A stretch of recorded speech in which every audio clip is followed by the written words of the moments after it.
Hello, everybody. It's 1:10 p.m. Central Time on the 1st of August, 2026. It's Saturday here in the States. Hope you are doing well. Got a little seismic update for everybody, and we're going to record this, put it out over on YouTube as soon as I'm done here live on Twitch. So before we get going, let's just get a display capture turned on so that you can see what I see ever so slightly better. We're using the new earthquake program that developed over the past couple weeks, and it really is a phenomenal program here. You may hear dings and beeps as there are new, smaller earthquakes are striking. If we hear any sirens or any of that, that's a large earthquake that will have hit during the broadcast, if that happens. And we also have the moon phase in here. For those of you who are new and didn't know, we've incorporated in the actual phase of the moon so you can see whether it's a full moon, a half moon, and we can turn that on and off if I need to. But the point of doing this update is to actually address what's happened over in Europe. This is a big deal. A somewhat destructive earthquake has struck South Italy, southwest Italy, right next to Campi Flegrei Volcano. In case you're not aware and you didn't know, let me show you. It's in the news, actually. A 4.7 earthquake. 26 people injured. Pretty devastating. I mean, all the mainstream news outlets have it. There's pictures. There's video. There's been landslides, rock slides, crushed cars. And again, it's a lot injured for this size earthquake. Now, I need to take over to my X page really quick, of all places, because over on X, we've got the Telegraph putting out stuff like this, saying dozens of people have been injured. That's true. But they're saying it's believed to be the most powerful earthquake to hit the region in 40 years. Now, I have to actually split some hairs on this. I'm not trying to be that guy or anything, but just a few months ago in March, there was a 6.0 earthquake that struck right next to the location. Here's Naples. Here's the USGS earthquake information on. So, I mean, it's not up for debate. The earthquake struck about 3 miles north of Campi Flegrei Volcano up in here, the 4.7 that hit today, causing major damage.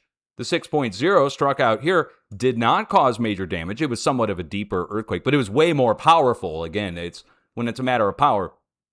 So I would say the headline, again, I'm not trying to be too big of a stickler, it should really be the most damaging earthquake in the city, and that's a less shocking headline, obviously. So you could say the 4.7 magnitude quake believed to be the most powerful to hit this city, in 40 years. 140 miles north, back in 2016. So the earthquake, again, is reported right here. I'll show you in a minute at Campi Flegrei. But right up here at Norcia, see where it says Norcia? That's 140 miles north. 6.8 earthquake struck back in 2016, devastating the whole region, knocking down whole towns. Not just a landslide onto a couple buildings and a few injuries. There were like hundreds of injuries. No fatalities, though, because they got a 1 to 2 day warning for that earthquake back in 2016. That was the largest earthquake for Italy in the region. This is a region. We call this a region. So regional would be this, like a several 100-mile stretch around an area is regional. Think of like the region in the Midwest. You got Midwest region in the United States. You've got your regional. When you go click on the weather, for instance, it'll open up like a 3-state area. So back over here, again, it's the most devastating earthquake at the location in 40 years. At the location. So what is the location? The location is a large volcano. Take a look. Here's the earthquake epicenter right here. And a majority of these people have been given evacuation orders over the past year since Campi Flegrei, or even longer, since Campi Flegrei, this volcanic complex, started to surge. Professionals issued evacuation warnings, telling people this is going to eventually erupt in the near term, in the next several years, they were saying. This is last year. It still carries on. The uplift that they were talking about, the fracturing at the surface and surface fissure fracturing. But look where they built all their houses. So the houses themselves are built inside of the craters. This is just one. Look at that. There's a spatter cone crater inside of Campi Flegrei, and they've built their houses. We can even get a street level view on this. It's not the best street level view, but we can get one here. Might just be like fences and, yeah, it'll be like fences and little houses. But you get the picture, right? So people are living inside of the craters themselves. They've issued evacuation orders around here. And if this thing blows, it's going to be a big deal. It'll be a big deal for the whole point of South Europe, not just Italy. But I would like to point out that this volcanic complex here, if you look at it, of course, all the craters, let's turn off the names really quick. And you see it actually goes out here into the bay. And it's more like an oval shape there, or a big circle of craters. And part of it probably is blown out in the past. I mean, here's another one right here. I'm not joking. So up to the north, let's go up to the north. Watch this. We go up from Campi Flegrei to the north to here, and you have a few features that are similar. They're about the same size. They're on land. Some of them are filled with water. Here's one up here, Colli Albani. It's a large caldera, and inside of the caldera are smaller craters. Some of them are filled with water. Look at the size of it, though, and compare it down to here, down to Campi Flegrei. It's about the same size, and it has the same features. So let's carry on up to the north. Again, we just looked at Colli Albani here. Let's go up to the north one more. Look, the Sabantini complex. It's fully filled with water for the most part, but on the right side or the northeast side, you still have a spatter cone crater right there. That's not just a bay. That's, get a side elevation on this. Right there. See? Okay, so that's another one. These are all marked from the Smithsonian as giant volcanic complexes. Here's the Vico Semino complex. It's another thing, just like Campi Flegrei. Here's Volcini. It's another one, just like Campi Flegrei. When I say in size, I mean. As we go further to the north, there's just one big giant. There's one up here that doesn't even have a name on it.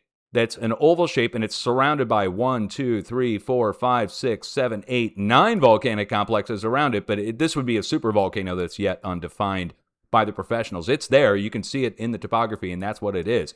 Doesn't have any place marks on it, though. So anyway, supervolcano there. I stand by that. They will eventually have to announce that this is a giant ancient supervolcano. If you get a measurement on it, which we will, from the north side, let's just measure from the north side of the oval to the south side.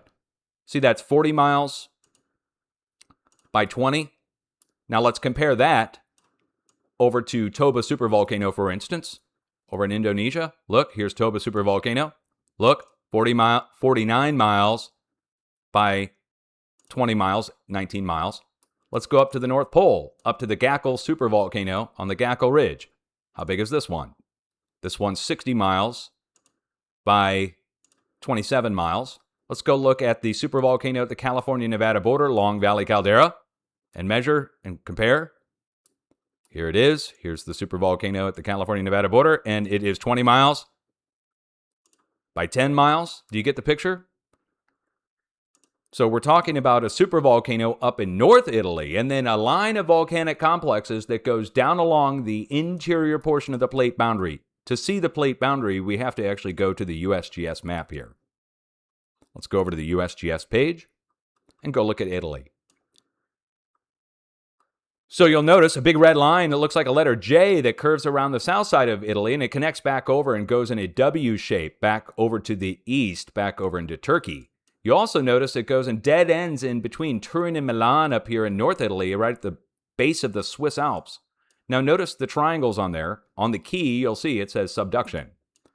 So we are subducting along here, and all along this western side or interior portion of the plate, you're getting a supervolcano and huge volcanic complexes somewhat equidistantly spaced all the way down as far south, at least, as Naples and the Campi Flegrei volcano, Colli Albani, and the others going up to the north. So let's go back and take a look now. Now that you've seen the plate boundary, let's go back and look at the earthquakes. So this 4.5. Well, we go back down this way, we go back over to the west, and we came in with a 4.4, 4.6, 4.1, 4.6. Wouldn't you say the 4.6s are about the same size as the 4.5? And since this is a trail of earthquakes that leads over to Italy, it then makes me wonder, was this earthquake in Italy precipitated by the seismic wave coming across like normal? Or was the earthquake precipitated by the volcano itself uplifting? It's a big difference. if there's a flow that comes in that causes this earthquake, then the flow should go out, across, and over to our X. And we should see something like a new 4.5 strike over at the Azores. If this is from uplift, well, we should also see energy go out and over to the west, but we should also see energy go across Europe depending on if it's a push or not. So if it's a wave going across, it should do two things. Whenever we get a wave coming in, it breaks around the outside edge of Europe and goes out to our X's.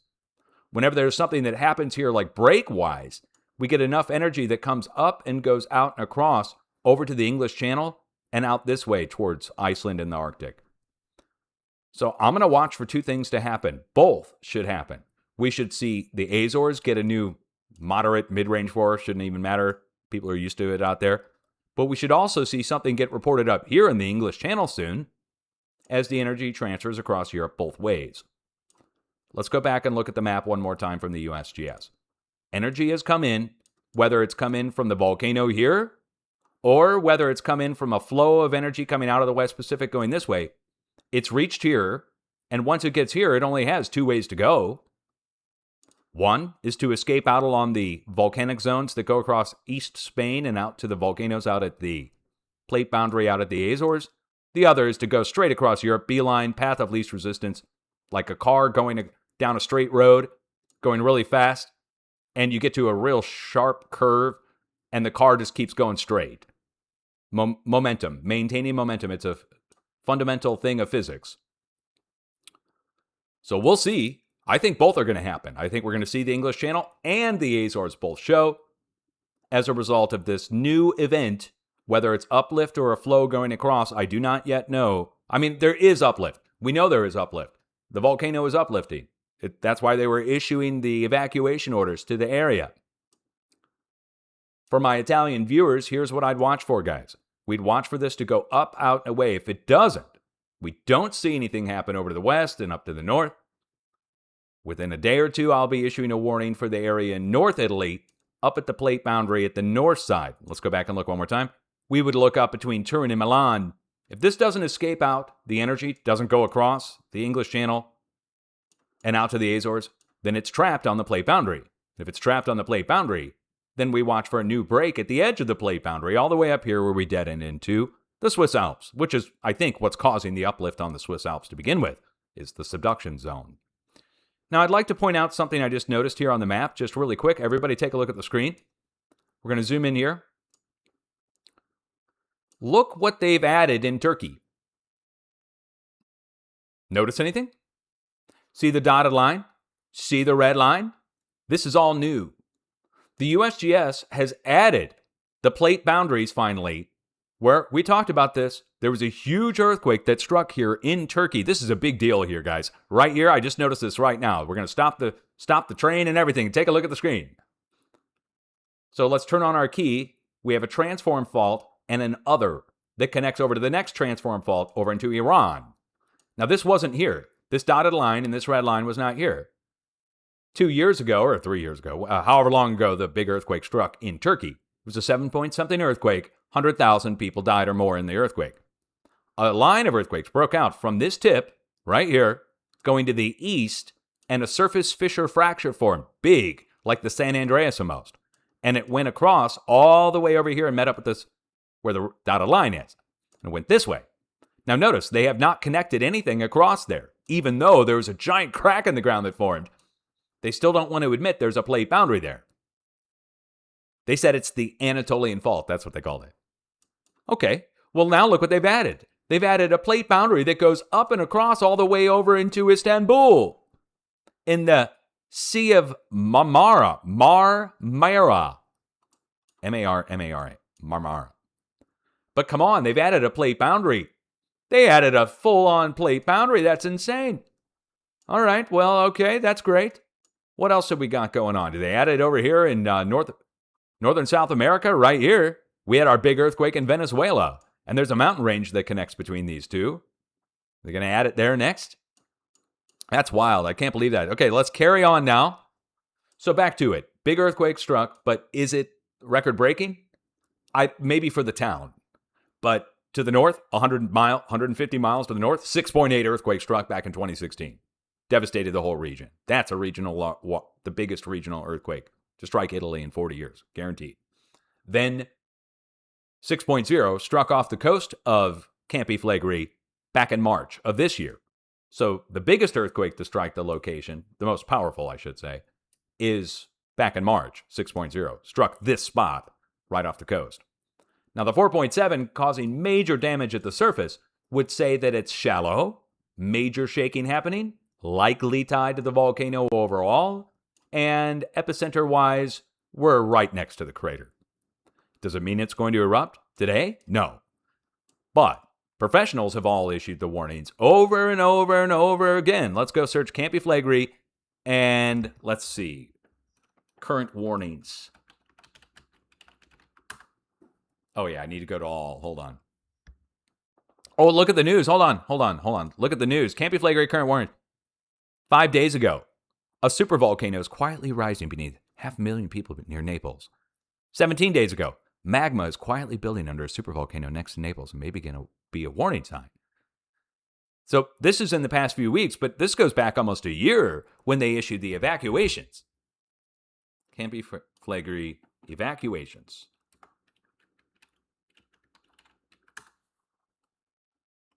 And let's search all. Yeah, I mean, this is in Italian now. But let's see. Here we go. The evacuation plan for Campi Flegrei has been updated. That's June 15, 2024. It made the news. I'm not going to go show you the mainstream news stories. They'll probably try to charge me for showing it or something. But when you see stuff like this, with a picture like this, look what happened. See the cliffside behind it? That's pretty obvious. There was a rock slide. But they show you this and tell you it's the most devastating ever. I don't know if I agree with that, but there it is. So back to it one more time. Big earthquake in Italy, but it's not record-breaking. It's definitely on the edge of just one of the normal-sized earthquakes you would see there. Now, I do have one more thing to tell the whole crew. So in the past, I've issued warnings for Italy, and when the earthquakes hit, of course, we were thanked on BBC News, you may remember, for the 6.8, and we warned them the day before on that. For the largest earthquake in 40 years in Italy, we issued the warning the day before. Thanked on the news there. But there was another time where I issued a warning for a 6.3 earthquake to strike down here at the boot tip of Italy, just south of Campi Flegrei. A couple days later, the earthquake hit. People were killed. But they downgraded the earthquake from they never reported it as a 6.3. They reported it as a 3.6. And my trolls and all my viewers, you guys remember this? If you're watching now on Twitch, we already asked this. If you're watching on YouTube as a recorded video, I'll be in the chat room with you. Do you guys remember this? When I issued the warning for South Italy for a 6.3, then a couple days later, buildings are collapsed, people are killed. I reported on it, and then we looked up the quake, and it was a 3.6. And everybody made fun of me. All my trolls, they were making fun of me. They're like, ha, you got the magnitude flipped. Ha, your forecasting doesn't work. Okay, I went and looked up today to see information on that 3.6 because I've used it as an example many times in my broadcast throughout the years as an example of small earthquakes that can knock down buildings and cause fatalities. So imagine my surprise when we go over and search on any one of the search engines, or if you go search on AI,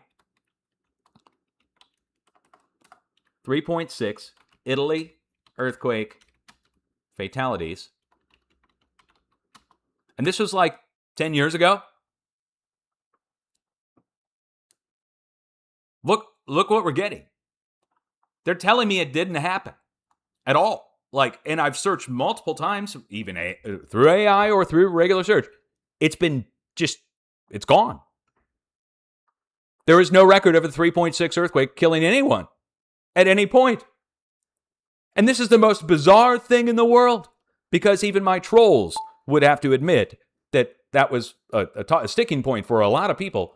And I've, again, talked about it for years. Now it's gone. They buried the information AI says there's never any fatalities from a 3.6 in Italy, and that's where we are in gaslighting, lying, denying the world. I don't know what to make of it, guys. It's so bizarre to me. But you wouldn't believe it unless I show it to you, so you guys go search it yourself. Go search 3.6 earthquake, Italy fatalities. Never happened. So did they fake the earthquake back then? How about this? A 6.3 hit. It caused fatalities. They changed the magnitude to be 3.6 because it was the height of when all the professionals were going after earthquake forecasting and trying to get me put in jail. Maybe they gaslit the earthquake and it didn't hit at all. Maybe they faked the earthquake and put it out in the media.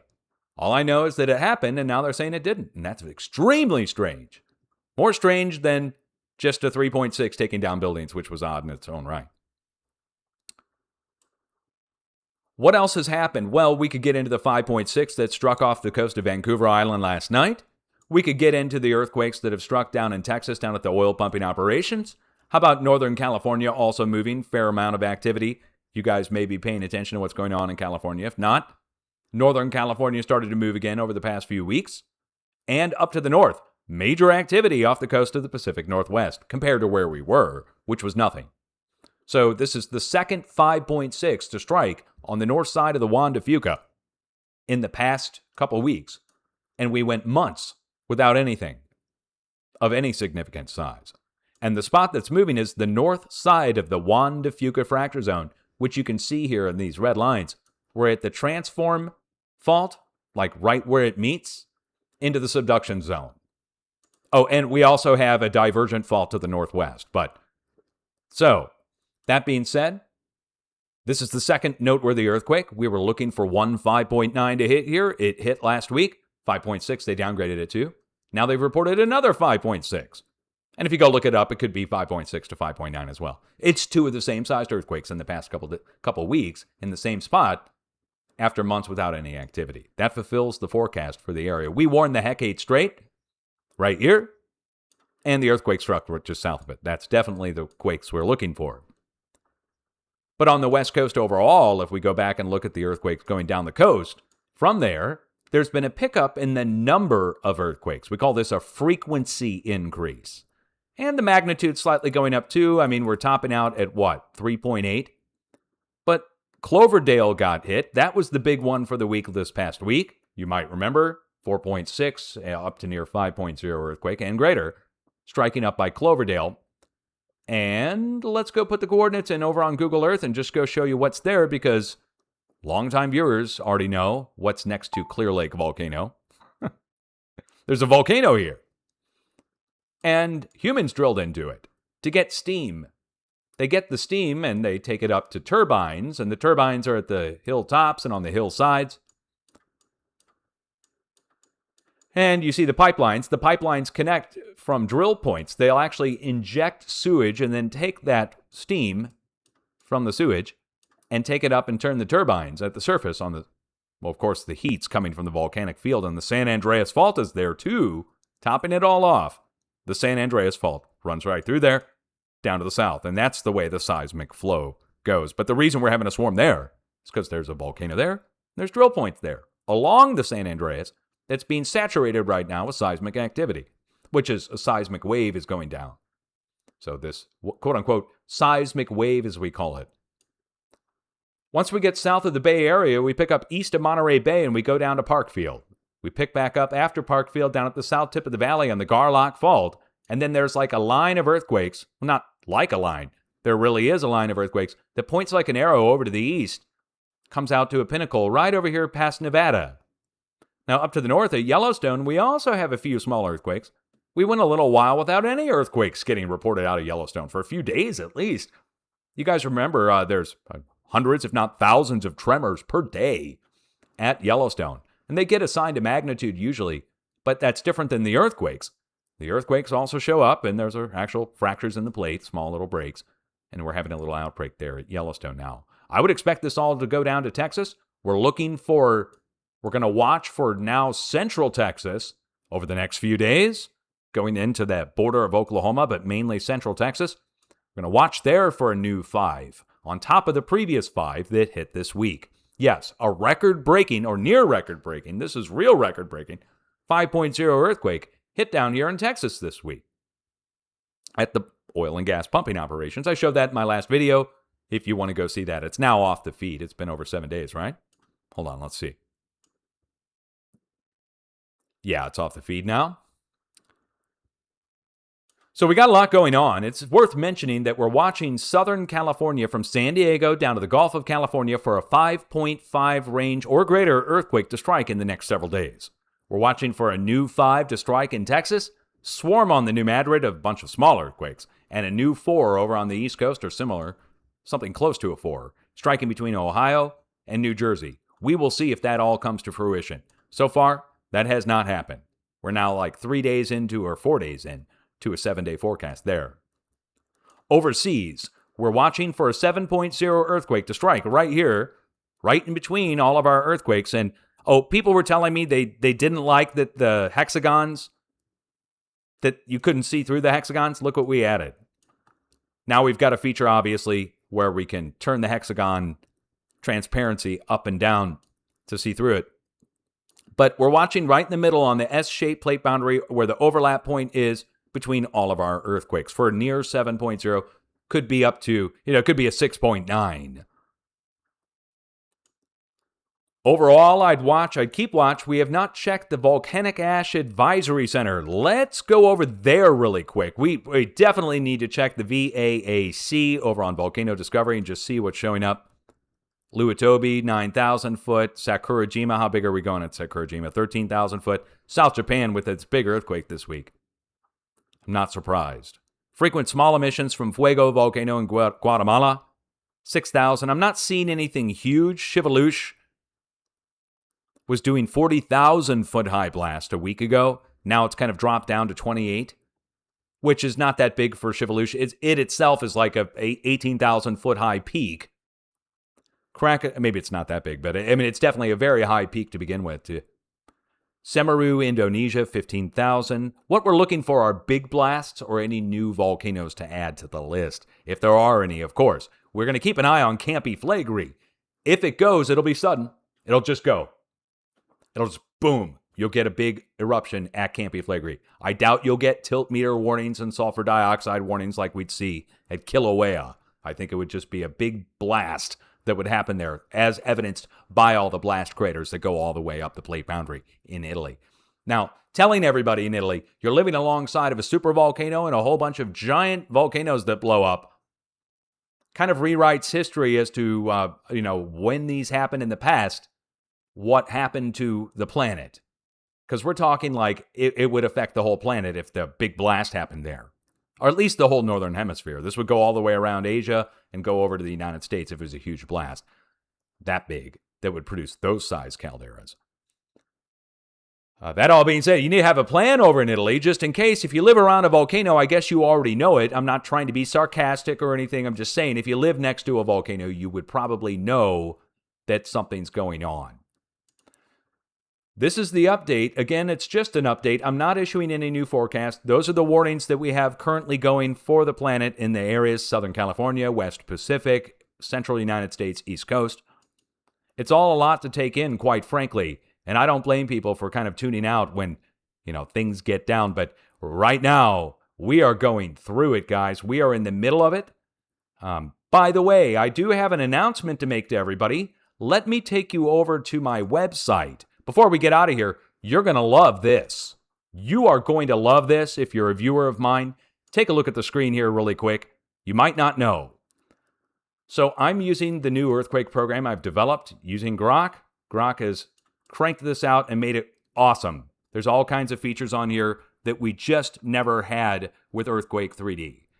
We can zoom in at a side angle. We can do an offset orbit. We have the moon on my version if we want to see it. It looks incredible. But look over on my website here, over on DutchSense.com.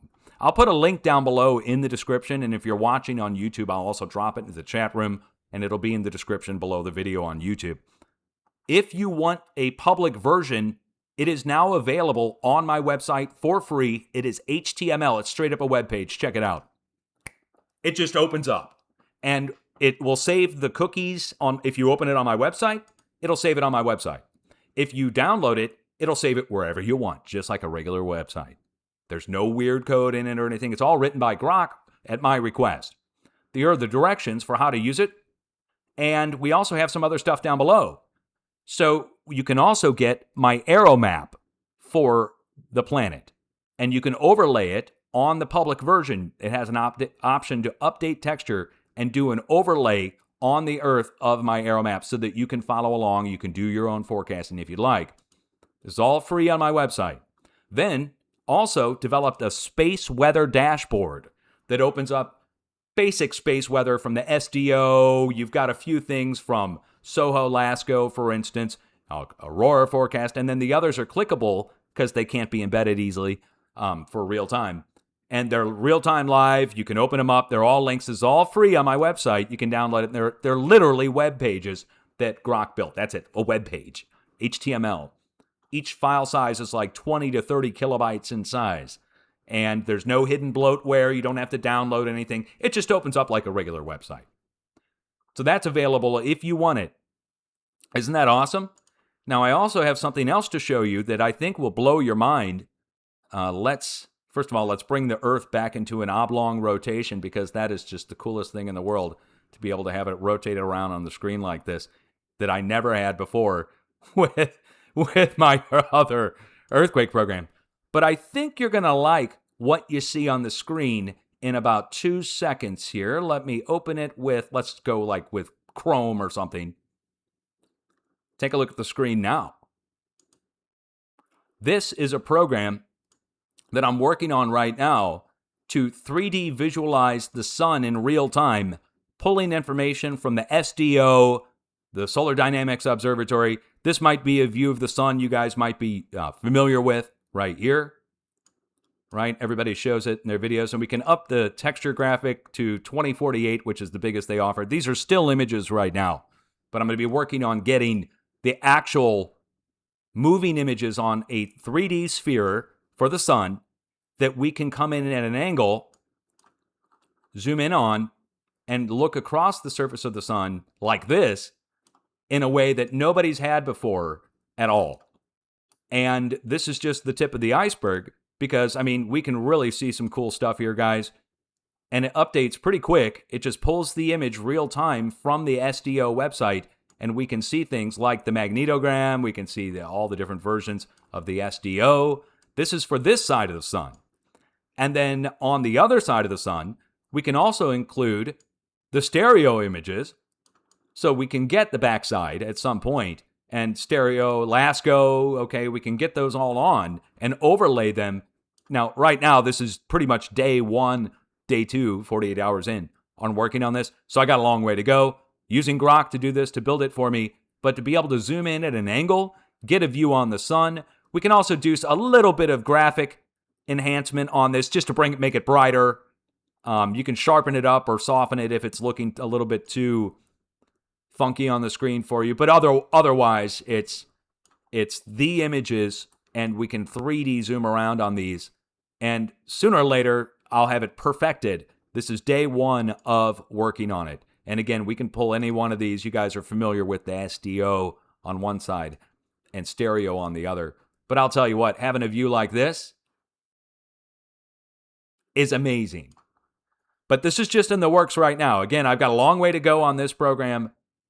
The other ones are available on my .com, on my website, DutchSense.com. You can come over and get the public version, download it, or just straight up open it on my website if you don't want to download anything. And it should work great. It should open up with 2 days worth of earthquakes to start. You can turn on all the feeds. You can add the Earth graphic if you want. You can upload the texture of the graphic, which I think I have here in my little inbox here somewhere. Here's the Earth graphic overlaid. That's what you'll see if you download it and use it on PC. Should also work on a phone. So this should work on a phone. You tap and move the Earth with your fingers, and then you long press to open an earthquake. If you have a touchscreen phone or something, you long press on the earthquake instead of right click on the earthquake if you're on a PC. But it should work. It works on my iPhone X. It's like several-year-old iPhone. It works. It opens, and I can move the planet around and see the earthquakes. You'll get the audio alerts and everything else. You get the public version, has all this in it. And down at the very bottom, you have the option to save your settings. So once you set the settings on here now, the settings will be saved, so you don't have to come in and move all the sliders around and change it to be how you want again. I think the only thing it does not save is the actual graphic of the Earth, which you have to just update the texture again if you reload the page. But this is all free. This is what you get for being a viewer or subscriber of mine, and I would recommend it highly. I will update it as necessary for the near future, for the foreseeable future. As long as I'm around and we have AI to edit the code and change it or fix it, we will do that. Much love to all you. Yeah, the solar program's really cool, guys. And they all are. Look at it. Again, like I've got this thing, this Earth view right here. This will rotate around in an orbit around itself where they self-orbit around each other. Or I can just get it back to how it normally would view and turn it on like normal. I appreciate you all being here. Please subscribe to my channel if you like the content. I'll be cranking out more geophysical products for us to use. It's not just this and the solar. I'm going to be working on something for the weather too. And then we'll get more earthquake information also worked into the apps and to the, well, it's not an app, it's a website. Get it built into the HTML for the public to use. Do you have an earthquake plan? Serious now, listen. Do you have an earthquake plan? I say I end every broadcast ends this way, but I know to date I have never seen a big earthquake hit and the people run outside prepared, or they stay put inside their house and are prepared. If you're in the United States, it is recommended by the USGS if a big earthquake hits to do something called stop, drop, cover, and hold on. Simply, you just get underneath a table or a desk. Something sturdy and solid. Don't get underneath a glass table, for instance. But it'll protect you from falling objects. It's so basic, right? Falling plaster, falling drywall, falling objects that can fall off shelves and stuff. Now, overseas, they're told to go outside. And this is based on the construction, basically. So overseas, when a big earthquake hits, everybody's going outside immediately. And that can be okay if you're in a one-story structure. But if you're in a multi-story structure, you're not getting out in time. There's no way you're going to go outside in time. 10 floors up, earthquake's hitting. You're going to have to stop, cover, and hold on and hope your building withstands the earthquake. But are you prepared for right after the earthquake? Do you have an emergency kit? Change of clothes, set of shoes, flashlight, batteries, first aid kit, sanitation. Normally when I'm talking about this stuff, it's not that big of a deal, but we're talking about huge earthquakes have been hitting lately. Have you noticed? Down in Venezuela, over in Japan, down in Philippines, over in Italy. Campi Flegrei's waking up. It's a good idea to know what to do when an earthquake hits. Afterwards. So, change of clothes, set of shoes, flashlight, batteries, first aid kit, sanitation. I don't sell any of this stuff. It should all be either in your house or apartment already, or you can get it at the dollar store. Doesn't need to be name brand bandages. But if you're cut and you have a during a disaster, any bandage will do. That's sanitary. And same for food and water. You don't have to go overkill in your emergency kit. It will be prepackaged granola bars and high-energy sugar and protein that last a long time in little packages. And then you'll have long-term food that'll get you through a long-time disaster. If you're cut off for a long time, weeks or months, that's separate. You want to have something in a backpack that you can grab at a moment's notice and either use it to help yourself or other people. I know. Everybody tells you this all the time. Perfect example is when I felt my first earthquake last year. Felt my first earthquake in my entire life. I'm going to be 50 at the end of September. First earthquake, it's like a 3-point something over in Illinois across the river from us. It's like 1 a.m. It's the middle of winter. It's -2 degrees Fahrenheit outside. Insanely cold outside. And I'm in my office with my socks on and a short sleeve shirt and a pair of sweatpants.